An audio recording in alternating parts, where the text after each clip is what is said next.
네, 오늘도 본문을 읽고 시작을 하겠습니다. 로마서 5장 1절서부터 11절까지입니다. 로마서 5장 1절에서 11절까지. 자, 찾으셨으면 같이 읽겠습니다. 시작. 그러므로 우리가 믿음으로 의롭다 하심을 받았으니 우리 주 예수 그리스도로 말미암아 하나님과 화평을 누리자. 또한 그로 말미암아 우리가 믿음으로 서 있는 이 은혜에 들어감을 얻었으며 하나님의 영광을 바라고 즐거워하느니라. 다만 이뿐 아니라 우리가 환난 중에도 즐거워하나니 이는 환난은 인내를, 인내는 연단을, 연단은 소망을 이룰 줄 알미로다. 소망이 우리를 부끄럽게 하지 아니함은 우리에게 주신 성령으로 말미암아 하나님의 사랑이 우리 마음에 부은 바 됨이니 우리가 아직 연약할 때에 기약대로 그리스도께서 경건하지 않은 자를 위하여 죽으셨도다. 의인을 위하여 죽은 자가 쉽지 않고 선인을 위하여 용감히 죽는 자가 혹 있거니와 우리가 아직 죄인 되었을 때에 그리스도께서 우리를 위하여 죽으심으로 하나님께서 우리에 대한 자기의 사랑을 확증하셨느니라. 그러면 이제 우리가 그의 피로 말미암아 의롭다 하심을 받았으니 더욱 그로 말미암아 진노하심에서 구원을 받을 것이니 우리가 원수 되었을 때에 그의 아들의 죽으심으로 말미암아 하나님과 화목하게 되었은즉 화목하게 된 자로서는 더욱 그의 살아나심으로 말미암아 구원을 받을 것이니라. 그뿐 아니라 이제 우리가 화목하게 하신 우리 주 예수 그리스도로 말미암아 하나님 안에서 또한 즐거워하느니라.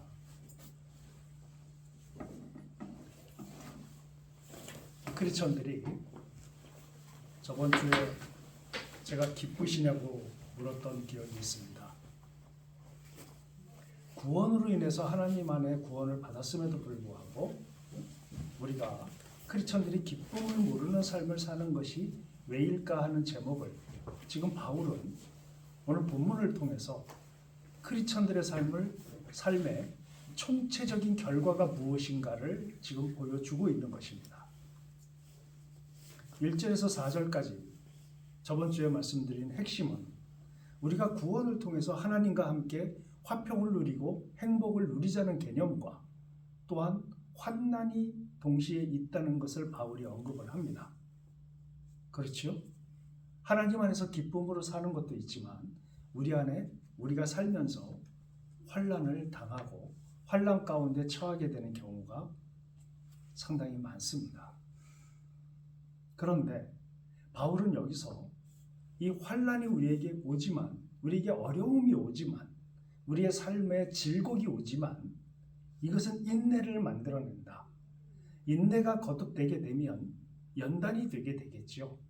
연단이 되게 되면 우리가 그 4절에 읽은 것처럼 이 연단이 된 상태에서 이 연단이 결국은 우리에게 소망을 가져다 줄 것이다 라는 것을 지금 얘기를 하고 있습니다. 그리고 5절서부터 11절까지는 이 소망의 이유에 대해서 쭉 설명을 한 것이지요.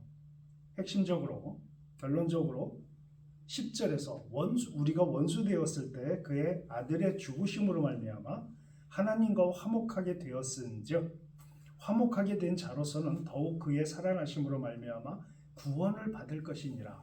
우리의 소망의 근거가 구원에 있다는 것입니다. 그리고 11절에 그뿐 아니라 소망의 근거가 그뿐 아니라 이제 우리가 화목하게 하신 우리 주 예수 그리스도로 말미암아 하나님 안에서 또한 즐거워하기 때문에 우리에게 소망이 있다는 것이에요. 와 닿으십니까? 우리가 구원받은 것으로 그리고 나중에 하나님과 즐거워하는 것이 우리의 소망의 근거다라는 것이 여러분 와 닿으세요? 어려움을 겪고 있는데 내가 구원받았다. 나중에 하나님과 즐겁게 살 수 있다. 이것으로 지금의 어려움이 해결이 되던가요? 전 솔직히 말씀드리겠습니다. 저는 안 되더라고요. 생각을 해봤습니다. 예수님을 믿고 지금 내가 예수 그리스도로 말미암아 심판에 이르지 않는 존재가 되었다. 심판에 임하게 되는 존재가 아니라 우리를 의인으로 칭해 주셨기 때문에 우리는 심판과 무관한 존재들이 되었지요. 그럼 기뻐해야 되는데 우리의 삶 자체가 저번에도 모두에도 말씀드린 것처럼 참 크리스찬들이 많이 행복한 것 같지 않아요. 이 행복에 대해서 여러 사람들이 얘기를 했지요. 어떤 사람은 인간의 삶의 궁극적인 목적이 행복이다 라고 얘기를 하기도 하고요. 또 어떤 사람은 현재 다가오는 불행들을 제거하는 것을 목적으로 삶을 살아가는 것이다 라고 얘기를 해요. 둘 다 행복에 대한 얘기죠. 불행을 제거해 나가는 삶, 불행을 제거해 나가는 것과 궁극적인 목적이 행복인 사람하고 사실은 삶의 질이 같을 수 없습니다. 행복을 추구해서 가는 사람들은 지금의 아픔과 지금의 고생과 지금의 환난이 받아들여지는 어떤 영역이겠지만 어떤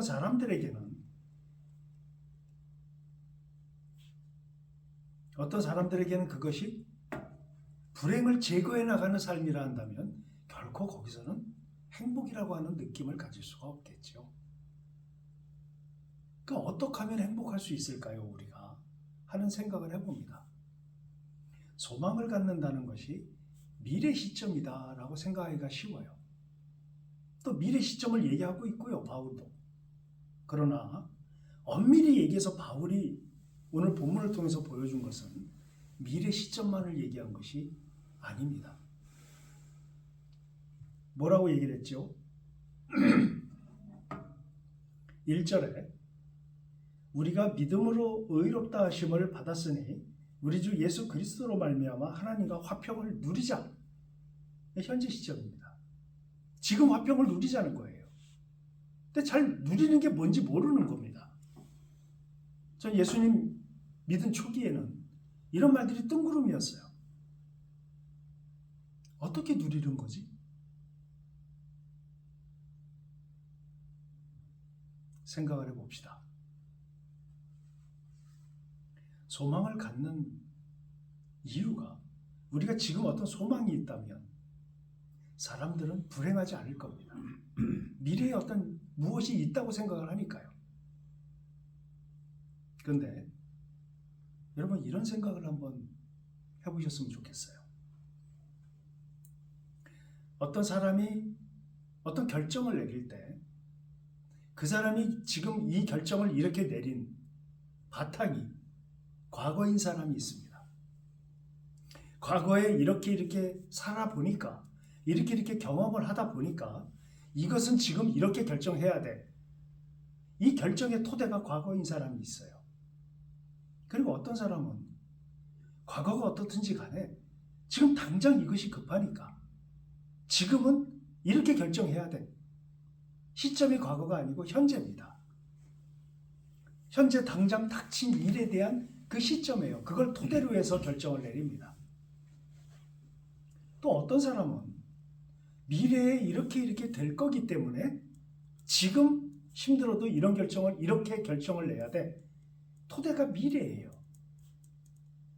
사람마다 좀 차이가 있는 걸로 보게 됐습니다.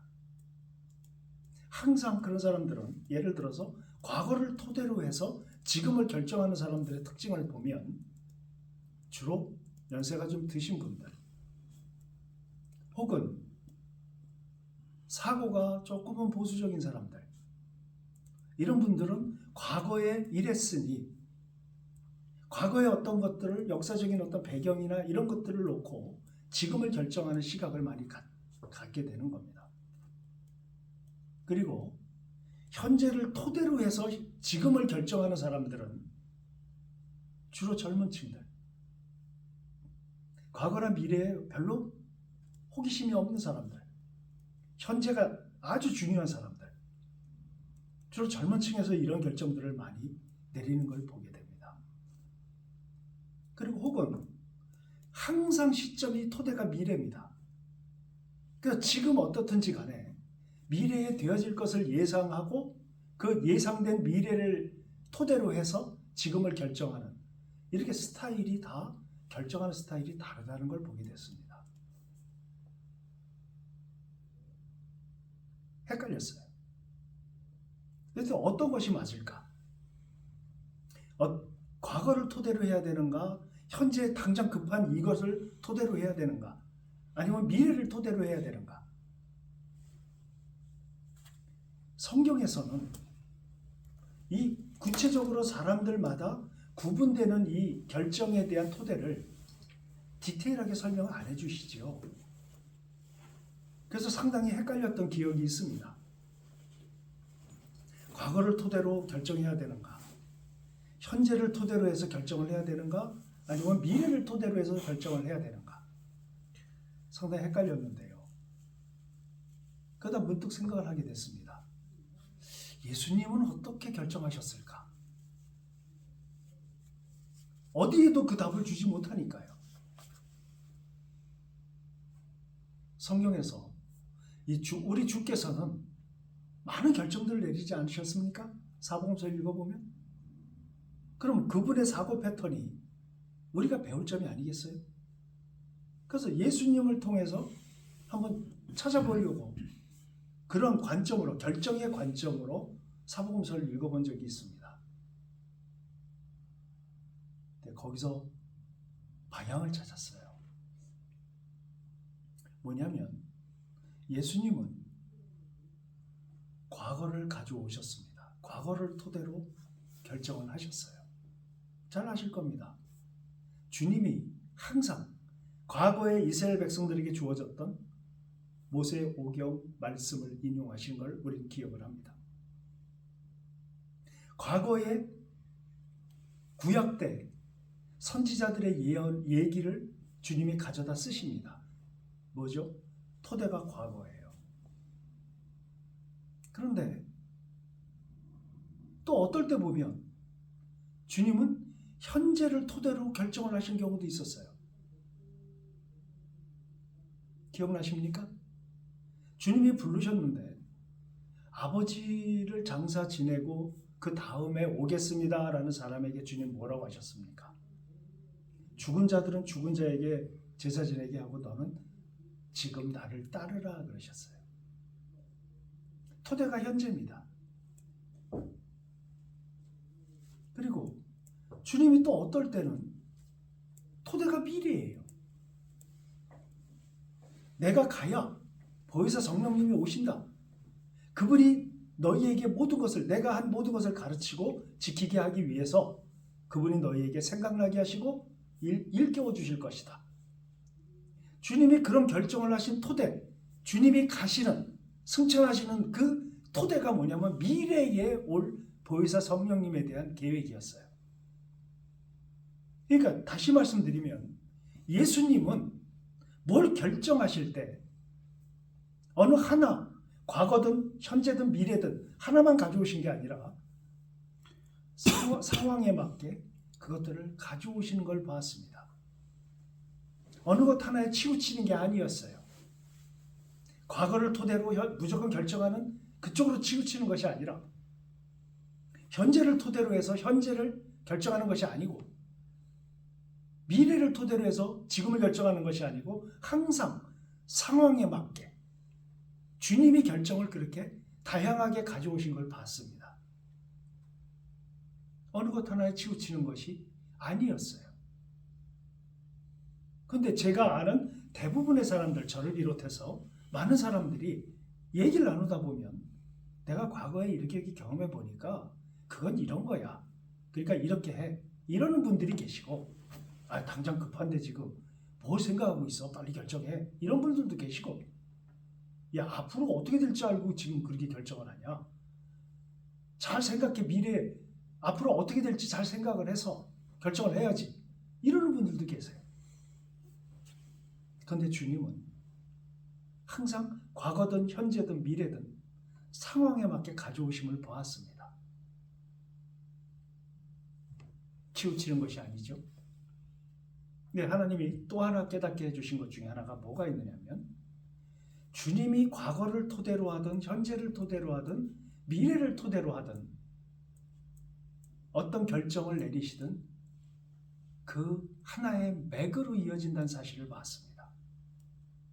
그 결정을 그렇게 하신 과거든 현재든 미래든 하나의 관통하는 맥이 하나 있었어요. 그게 뭐냐면 하나님의 주권이었습니다. 하나님의 주권, 하나님의 왕되심, 예수 그리스도의 하나님 아들로서 이 땅의 왕으로 오심, 그것이 하나의 맥으로 이어진다는 사실을 알게 되었습니다. 과거 율법이 뭘 얘기하고 있습니까? 율법은 예수 그리스도를 얘기하고 있어요. 예수 그리스도의 무엇을 얘기하고 있죠? 세 가지를 얘기하고 있습니다. 우리가 모세오경을 통해서 또 선지자들을 통해서 예수 그리스도를 얘기하고 있는데 예수 그리스도의 삼중직을 얘기하고 있습니다. 예수 그리스도의 왕으로 오실 예수 그리스도, 제사장으로 오실 예수 그리스도, 선지자로 오실 예수 그리스도, 이 삼중직을 얘기하고 있어요. 근데 우리들은 계속해서 예수 그리스도가 제사장으로 오셨다는 것만 강조했죠. 지금까지. 그러나 예수님은 왕으로서도 오셨고 제사장으로도 오셨고 선지자로도 오셨습니다. 과거는 예수 그리스도의 삼중직을 얘기하고 있어요. 예수님이 오셨을 때 예수님은 무엇을 하셨습니까? 예수님이 왕이심을 어떻게 증명하셨지요? 예수님이 일으키신 기적들을 한번 보십시오. 죽은 자를 살리십니다. 자연에게 순종시키십니다. 자연을 순종시키십니다. 죄를 단죄하십니다. 병을 고치십니다. 이것들은 다 뭐죠? 왕이신 예수 그리스도의 증명입니다. 자연도 나에게 순종한다. 죽음도 내가 이긴다. 모든 병 다 이긴다. 다 내가 내 손 안에 있다. 왕으로서 오심을 증명해내시는 우리는 사복음서를 통해서 그것을 봤습니다. 그리고 주님은 선지자로서의 역할도 하셨지요. 우리가 마가복음 1장서부터 우리가 보지 않았습니까? 때가 찼고 하나님 나라가 가까이 왔으니 너희는 회개하고 하나님의 복음을 믿으라 라고 말씀하셨어요. 선지자로서 하실 말씀을 하신 겁니다. 주님은 이 땅의 삼중직을 가지고 그 역할을 충분히 다 감당하시고 그 다음에 승천하셨지요. 이런 예수님이 현재와 미래와 과거와 현재의 미래 어느 시점에 갇히시는 분이 아니지요. 모든 시점의 주인이 하나님이시고 예수 그리스도이시니까요. 그러니까 우리는 이러한 예수 그리스도가 이 땅에 오셔서 이루실 모든 것을 보았을 때 예수님은 하나에 갇히시는 분이 아니라 왕으로 오신, 제사장으로 오신, 그래서 제사장으로 오신 역할로 십자가에서 돌아가 주셨죠. 왕으로서의 역할도 하시고 보여주셨습니다. 당신이 왕이심을. 그리고 선지자로서의 선포도 하셨어요. 이걸 볼 때에 그때 주님이 깨닫게 해주신 것은 결국은 소망이라고 하는 것. 하나의 주님의 왕권을 얘기하는 그 맥을 찾는다면 우리가 시점에 묶이는 존재들이 아님을 알 수 있습니다.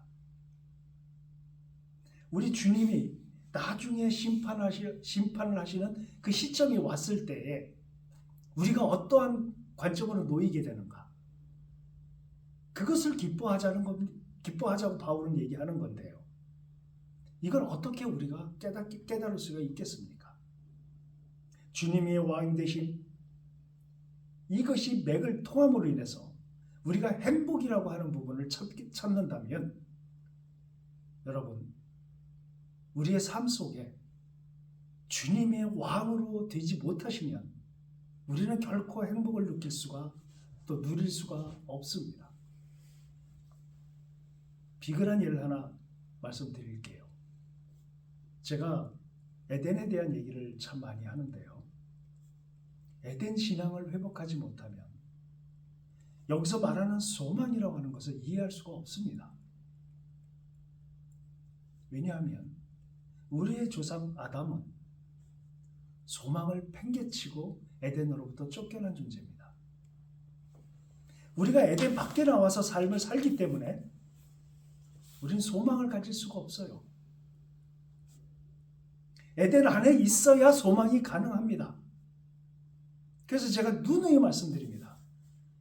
우리의 삶의 현장을 에덴으로 만들지 않는 한 우리는 소망도 행복도 가질 수가 없는 겁니다. 그래서 말씀드렸지요. 우리의 삶의 현장이 에덴이 되는 방법은 아주 단순하다. 우리의 삶의 현장을 하나님의 주권, 예수 그리스도의 왕권을 인정해 드리자. 그것이 어떻게 하는 것인가? 내가 왕이 되는 것이 아니라 예수 그리스도를 왕으로 모시자. 이 얘기를 달리 얘기하자면 우리가 무엇을 결정하든 간에 성경의 가르침이 결정의 근거가 되도록 하자. 성경을 그래서 알아야 되고 성경을 읽어야 되고 성경을 공부해야 되고 해야 된다. 그 말씀을 드리는 겁니다.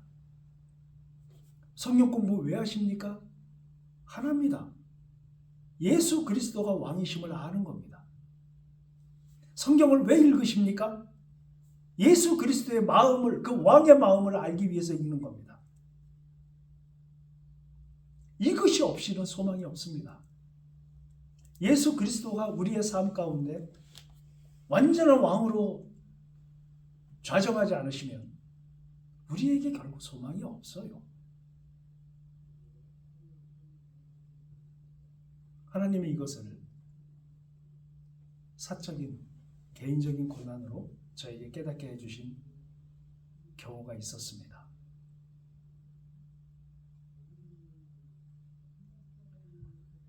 하나님이 고난을 주셨는데요.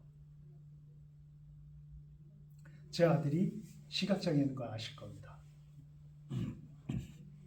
항상 밖에서 어떤 즐거운 일, 기쁜 일이 있더라도 제 아들을 생각하면 슬픔으로 기도를 하게 됩니다. 기쁜 마음으로 기도를 하기보다는 어두운 마음으로 기도할 때가 참 많아요. 저가 시각장애를 둔 부모의 소망이 뭐겠습니까? 아들이 보는 걸까요? 하나님 기적을 일으켜 주셔서 맹인들이 소리 질렀을 때 예수님이 기적을 일으켜 주셔서 그들의 눈을 만지시고 또 흙을 발라서 고쳐주신 적이 있지 않습니까? 내 아들 고쳐주십시오 라고 기도를 해왔습니다. 근데 어느 날 제 아들이 저한테 이렇게 얘기를 하는 겁니다. 아빠, 내가 시각장애로 사는 게 하나님이 세상을 운영하시는데 필요한 거라면 전 그냥 받아들일래요. 이렇게 얘기를 하는 겁니다. 깜짝 놀랐습니다. 그러니까 아빠 더 이상 그렇게 기도하지 마세요. 저에게 어떤 마음이 들었냐면 저의 소망은 아들이 보는 거였는데 소망이 바뀌었어요. 아들의 그 한마디로. 제 아들은 당사자입니다. 당사자임에도 불구하고 그렇게 얘기를 하는 거예요. 그래서 그렇게 기도했습니다. 하나님, 이 녀석이 아빠보다 낫습니다. 이 녀석이 소망을 아는 것 같습니다. 내가 어떤 소망을 가졌는가? 그건 나의 기준이죠. 우리의 소망과 하나님의 소망은 다르다는 생각을 알게 됐어요. 하나님이 온 우주를 운영하시고 계획하시고 하시는 데 있어서 내가 시각장애로 살아야만 한다면 받아들이겠습니다. 말은 쉽지 쉬운 결정 아니라고 저는 생각합니다. 어떻게 소망을, 그래서 그때 생각을 하게 됐어요.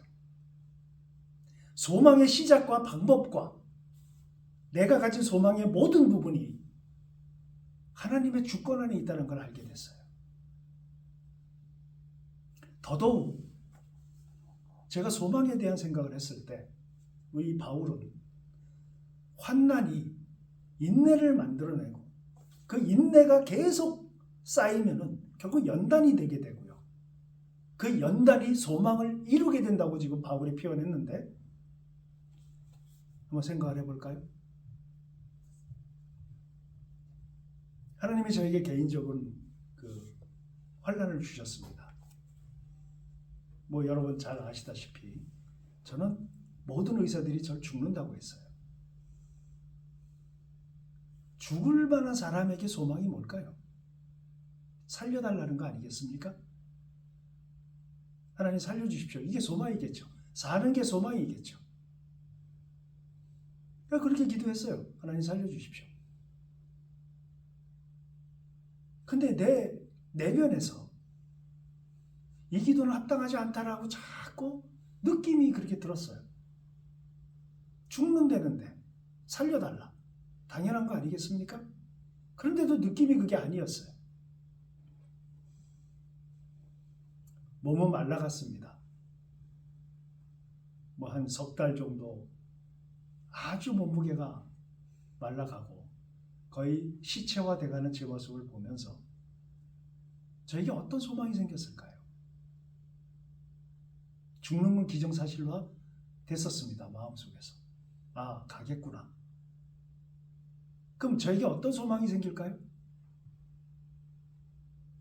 사는 소망 말고요. 무슨 소망이 생길까요? 바울은 인내가 연단을 만들어내고 연단이 되면 그 연단이 소망을 이룰 줄 압니다. 라고 지금 얘기를 하고 있단 말입니다.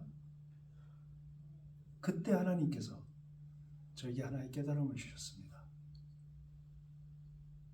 내가 어떤 소망을 바라는 것이 무엇이 이루어지는 것, 다 죽는다고 했지만 내가 사는 것, 아들이 시각장애를 있지만 눈을 뜨는 것, 보는 것, 이렇게 어떤 것, 어떤 행해지는 것, 어떻게 되는 것, 이런 것이 아님을 깨닫게 해주셨어요. 내가 죽어간다는 걸 느꼈을 때 나에게 소망은 하나였습니다. 하나님이었어요. 예수 그리스도였어요. 아, 내가 3, 40년 동안 그렇게 기도하고 오매불망하고 알려고 노력하고 추적하고 고민했던 그분들, 성부 하나님과 성자 하나님을 내가 뵙겠구나. 내가 보겠구나. 죽음을 앞둔 사람의 소망이 그거 아니었겠습니까? 전 그랬습니다. 그리고 제가 떠나게 되면 남는 사람들이 있어요. 제 가족. 그리고 제가 양육했던 모든 제자들.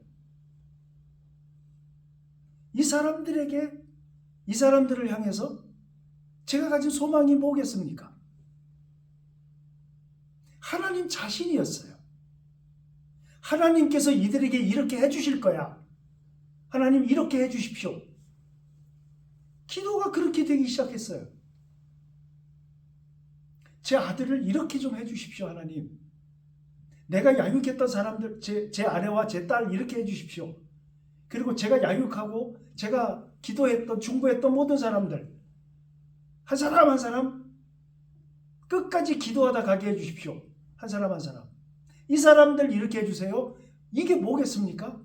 하나님 자체가 소망이 아니면 이렇게 안 된다는 걸 깨닫게 하셨어요. 그래서 그때 아주 심각한 고난을 다 겪으면서 하나님이 소망을 알게 하셨습니다. 소망은 하나님 자체였어요. 예수 그리스도 그 자체였습니다. 그분들이 존재하는 것이 나의 소망이었어요. 그분들이 존재하지 않는다면 의사가 말한 대로 죽어가는 한 해 썩은 시체뿐이 더 되겠습니까? 그분이 존재하지 않는다면? 다윈이 얘기했던 진화론이 맞는 거 아니겠어요? 무의미하게 아무 의미 없이 우연한 존재로 태어난 나, 이렇게 되지 않겠어요? 벌레가 자라서 인간이 되었다. 벌레가 변해서 인간이 되었다.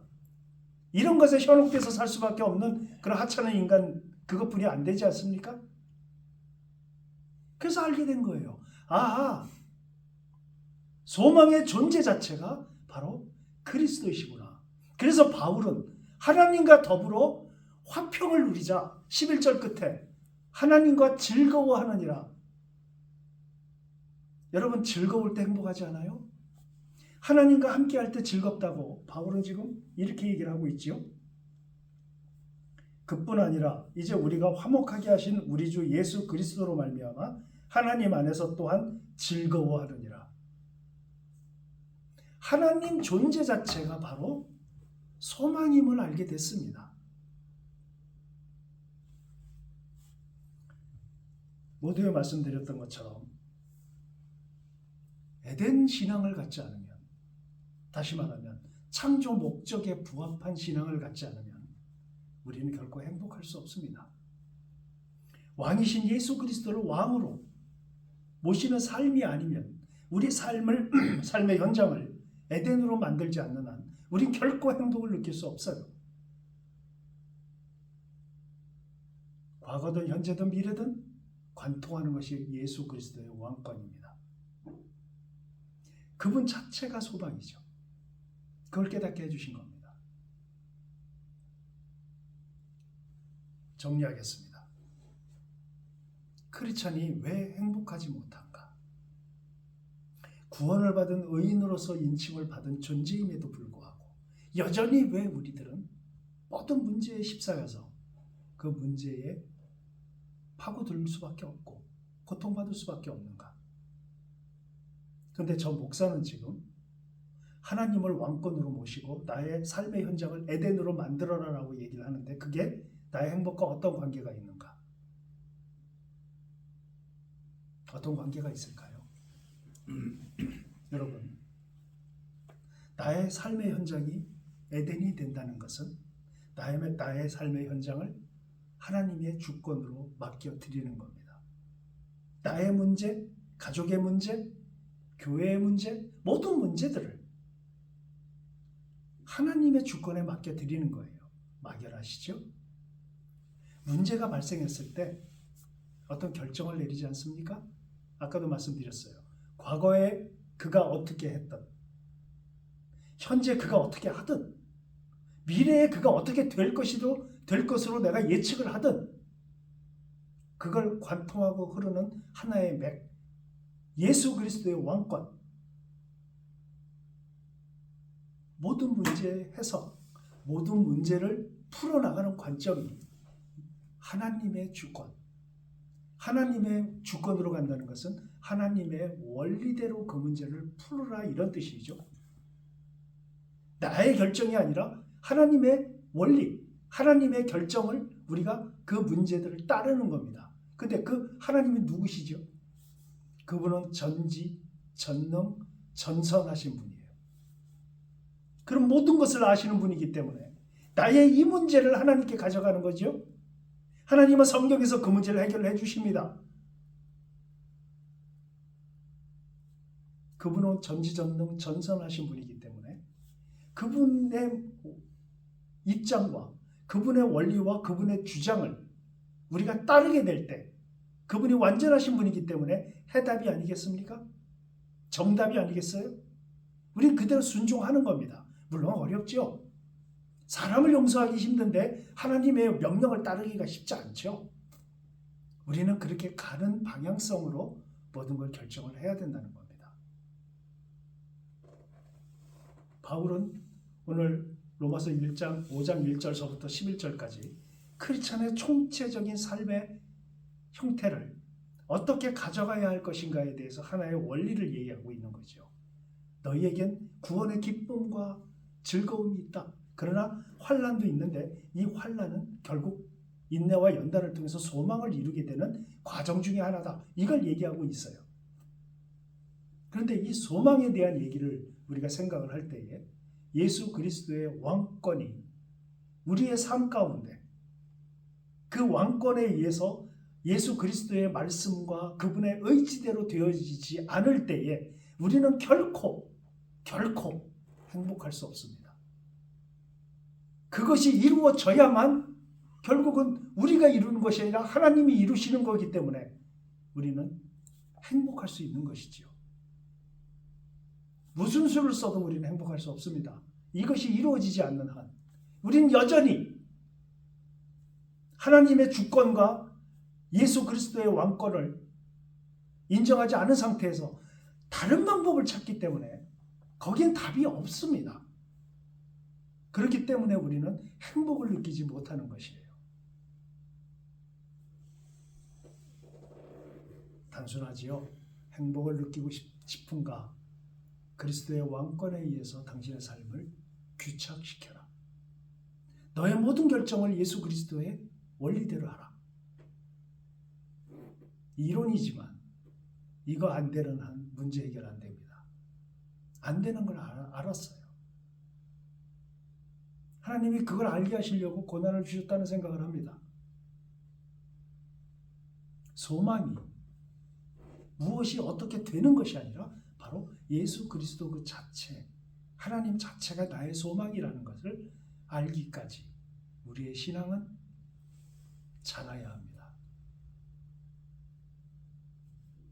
그래서 우리는 하나님의 마음을 알아야 되기 때문에 성경을 알아야 되고 성경을 알아감과 동시에 알면 알수록 우리는 하나님의 마음을 알 수 있는 것이죠. 그래서 우리의 왕권이, 우리의 삶의 주체가 바로 하나님이심을 빨리 여러분 모두 좋은 말 할 때 인정을 하십시오. 그 원리대로 여러분의 삶을, 지침을 가져가십시오. 그럴 때에 비로소 우리는 하나씩 이게 이런 뜻이구나. 저처럼 심각한 고난 당하기 전에 그 고난을 당해서 깨달은 것이 아니라 고난을 안 당하면서 예수 그리스도의 왕권을, 복음에 대한 정확한 이해를, 그래서 결론적으로 에덴 신앙이 회복되도록, 창조 목적대로 그 신앙이 회복되도록 우리는 로마서를 통해서 바울이 가르침을 계속해서 살펴보겠습니다. 수고들 하셨습니다.